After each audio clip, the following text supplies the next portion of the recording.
Hello everyone, I am Dr. Shivreka, cataract surgeon and retina specialist, Oxycare Hospital, CCIL.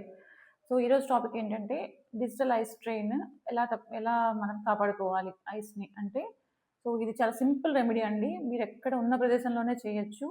So దీనికి ఎటువంటి ఖర్చు కూడా కాదు. సో మీరు ఏం చేస్తారంటే digital eye strain first screen usage విపరీతంగా ఉండడం వల్ల డిజిటల్ ఐస్ స్ట్రెయిన్ అవ్వడాన్ని డిజిటల్ ఐ స్ట్రెయిన్ అంటారు.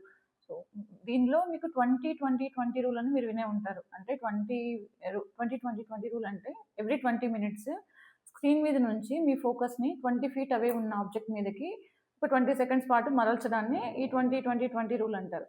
ఇది చేసేటప్పుడు మీరు దాంతోపాటు ఒక 8 టైమ్స్ బ్లింక్ చేశారంటే, అంటే కంప్లీట్ బ్లింక్ పార్షియల్ కాదు, ఇన్కంప్లీట్ బ్లింక్ కాదు, కంప్లీట్గా బ్లింక్ చేశారంటే మీ టియర్ ఫిల్మ్ అనేది ఐలో ఈక్వల్గా డిస్ట్రిబ్యూట్ అయిపోతుంది.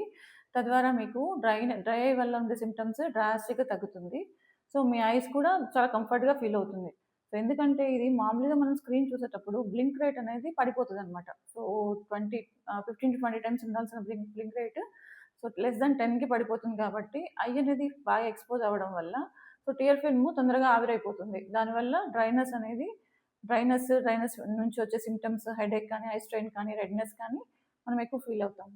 సో ఈ బ్లింక్ ఆఫన్ అనే బ్లింక్ మోర్ తోటి మనము డ్రైనెస్ని కొంతవరకు, డ్రై ఐ సిమ్టమ్స్ని కొంతవరకు అరికట్టవచ్చు.